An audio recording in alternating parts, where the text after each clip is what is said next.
Peut-on tokeniser sa société anonyme en Suisse? Alors apparemment oui, je suis tombé sur ce billet de blog de Vincent Meylan qui est avocat donc en droit bancaire et financier, ainsi qu'en droit de blockchain et crypto-monnaie. Pour rappel, Realty tokenise des sociétés américaines, de l'équivalent des SCI. Alors ce que je me demande c'est peut-être qu'un jour, Realty ou une autre plateforme achètera des biens immobiliers en Suisse, les encapsulera dans cette société anonyme et pourquoi pas faire le même schéma que Realty, mais pas aux États-Unis, mais cette fois en Suisse et être exposé aux francs suisses par exemple. Alors, petit disclaimer, je suis pas du tout suisse ou résident suisse. Je vais juste lire cet article. Tokeniser les actions d'une société sous la forme de droits-valeurs inscrits selon l'article nanana, permet et permettre leur transfert vers la blockchain registre distribué est possible en droit suisse. La technologie des registres distribués, TRD, permet d'associer des droits-valeurs à des jetons digitaux, aussi appelés tokens. C'est exactement ce que fait Realty pour moi, pour l'instant. Les jetons représentent alors l'équivalent digital des papiers valeurs classiques dont ils remplissent la même fonction de légitimation. Il faut toutefois garder à l'esprit que certaines exigences doivent être respectées. Le registre de droits-valeurs ou ledger doit en particulier satisfaire aux exigences suivantes. 1. Il donne aux créanciers, mais non aux débiteurs, le pouvoir de disposer de leurs droits au moyen de procédés techniques. Donc, je suppose que là, par exemple, c'est pour les droits de vote. 2. Son intégrité est protégée par des mesures organisationnelles et techniques adaptées, le préservant de toute modification non autorisée, comme la gestion du registre en commun par de multiples participants indépendants les uns des autres. Donc là, je pense qu'il parle du fait que l'entité qui gère le registre puisse burn des tokens tout simplement. Pour information, en Realty, si vos tokens sont volés, vous n'avez plus accès aux toilettes. Vous pouvez leur demander de burn vos tokens, donc ils seront détruits et ils vous en recréeront d'autres sur notre adresse. Cela étant, vous êtes quand même responsable. Si ça passe par exemple par le UNME, j'ai fait une vidéo précédemment, c'est considéré comme si c'était vous qui avez fait la manip. Donc pour ça, utilisez un cold wallet, j'en parlerai plus tard dans d'autres vidéos. 3. Le contenu des droits. Le mode de fonctionnement du registre et la convention d'inscription sont consignés en son sein ou dans une documentation d'accompagnement qui lui est associée.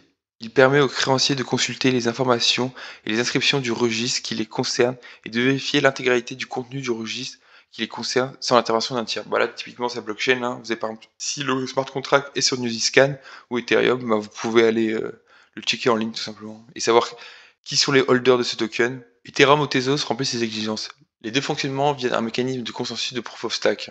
Donc Proof of Stake, c'est preuve d'enjeu pour rappel. Les conditions de tokenisation doivent être précisées. En outre, les conditions auxquelles le titre légal des actions tokenisées peuvent être transférées ou les actions tokenisées peuvent être grevées. Enfin, et en lien avec la tokenisation d'actions, il est également nécessaire de porter une attention particulière aux éléments suivants. Contenu des statuts de la société, notamment concernant la question du transfert des jetons actions. À noter également que le transfert d'un droit-valeur inscrit doit être régi par des règles de convention d'inscription. Donc là, pareil, Realty, vous êtes propriétaire, enfin, jeton qui représente une part de l'actionnariat d'une société SCI. Vous pouvez les vendre, les transférer à quelqu'un, mais en face, il faut que la personne soit whitelistée. Realty doit savoir à qui appartient le wallet, donc l'adresse doit être associée à, par exemple, un ID dans leur base, et puis ils doivent pouvoir tracer en fait. C'est pour ça que le whitelistage est imposé. Identification des détenteurs des jetons actions, lien entre le registre distribué et le registre d'actions. Caractéristiques du smart contract, décision du conseil d'administration concernant la tokenisation des actions. Il est possible de tokeniser qu'une partie des actions de la société. Par exemple, tokeniser que les actions faisant l'objet d'une augmentation de capital. Donc là, c'est intéressant. Si vous voulez faire une levée de fonds, vous pouvez mettre un token sur la blockchain. Du coup, vous les vendez par exemple contre des stablecoins et après vous les convertissez en fiat ou même vous pouvez avoir une partie de votre trésorerie en stablecoins. Les caractéristiques du smart contract et du token jeton doivent respecter le droit suisse des sociétés. Donc là, qu'est-ce que ça veut dire? C'est tout simplement dire que, ok, c'est des tokens, mais ils vont pas à n'importe qui. Il faut que l'adresse et le wallet, par exemple, si vous transférez des actions via ce billet, via la blockchain, il faut que le wallet qui reçoit soit connu et whitelisté. C'est ce que fait Realty. Vous pouvez pas vendre vos tokens à n'importe qui. Il faut que la personne en face soit whitelisté, l'acquéreur. En conclusion, il peut être retenu qu'il est possible, selon le droit suisse, de tokeniser les actions d'une société anonyme sous la forme de droit-valeur inscrit à l'article 973. Allez, 973, on est en Suisse. Non, c'est belge, je déconne. Dans un tel cas, le fonctionnement usuel et connu des actions selon le droit suisse de la société anonyme est profondément modifié par ses principes. Bon, ce qui est logique, vous pouvez pas émettre des tokens d'une action. Si en face il n'y a rien, c'est clairement un scam. Mais il est possible de tokeniser une société anonyme en Suisse. Bien sûr, il y a des conditions à respecter, c'est pas comme ça. C'est pas vous émettez un jeton sur la blockchain et vous le vendez à n'importe qui. Et il y a des boîtes qui ont déjà fait ça. Donc la tokenisation des sociétés anonymes en Suisse, elle existe déjà. Elle est connue, hein, pour ceux qui, par exemple, utilisent Mon Pèlerin pour avoir des stablecoins. Mon Pèlerin est tokenisé, hein. Vous pouvez rentrer à l'actionnariat de Mon Pèlerin, hein, tout simplement, acheter des actions via token, hein. La levée de capital via token, elle existe déjà. Il n'y a pas que des boîtes qui sont liées à la tokenisation ou blockchain, crypto-monnaie comme Mon Pèlerin. Il y a la brasserie, par exemple, QOQA, qui a levé 1 million de francs suisses en tokenisant 30% de son capital. Donc c'est une aubaine pour les PME et ça leur permet de gagner du temps. Ça évite les frais administratifs, que les gens vous contactent, que vous les inscrivez à votre registre. Ça a vraiment des avantages. Pour moi, la tokenisation, que ce soit des sociétés ou d'autres actifs, hein, ça va vraiment chambouler 5-10 prochaines années. Et je regrette, hein, en tant que Français, résident français, que la France soit en retard. À côté, il y a des boîtes qui se créent un savoir-faire.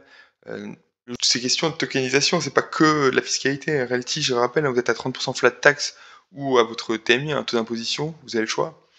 Il y a aussi comment tokeniser. Genre, on pourrait imaginer que demain, une boucherie familiale décide de tokeniser ses actifs pour, par exemple, changer du matériel, ou même tout simplement pour léguer à son fils, comme c'est une boucherie familiale, le fils pourrait racheter du capital à son père, tout simplement.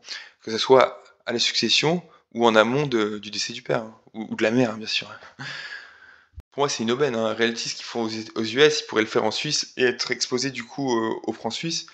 Donc quand je vous disais que c'est important les community calls, hein, les community calls pour rappel c'est quoi? C'est toutes les semaines, soit en français soit en anglais, l'équipe Realty répond aux questions des utilisateurs. Et donc allez-y quand vous avez des questions, vous avez des doutes, il n'y a pas de questions bêtes, hein. Toutes les bonnes questions sont bonnes. Et du coup, moi j'ai posé ma question. Et je suis passé à la télé.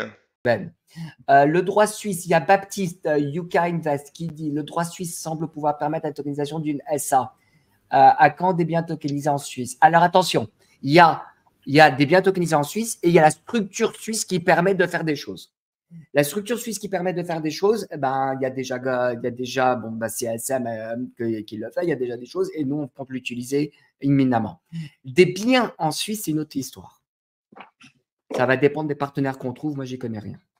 Donc, et ça va attention, dépendre. le problème de l'immobilier résidentiel en Suisse, c'est qu'il est extrêmement contrôlé et fermé. Des étrangers ne peuvent pas investir facilement, même c'est très compliqué, d'investir dans l'immobilier résidentiel suisse.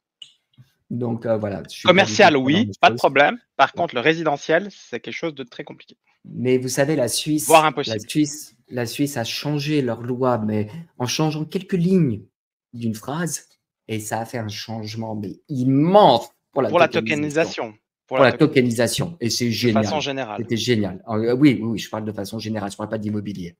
Donc, bravo à la Suisse, chapeau pour ça. C'est un petit changement, mais bravo. Et un jour, on en parlera plus. Mais là, il est déjà 5 minutes passé l'heure et je voudrais boucler tout ça. Mais par contre, le fait de tokeniser une société anonyme, ils l'utilisent déjà par rapport à CSM, c'est CleanSat Mining, c'est une autre boîte qu'ils ont. J'en parlerai peut-être une autre fois. Voilà, c'est la première vidéo un peu news, hors reality, même si à la fin on a rebouclé. Donc n'hésitez pas à liker, à me dire si ça vous a plu. Allez, ciao!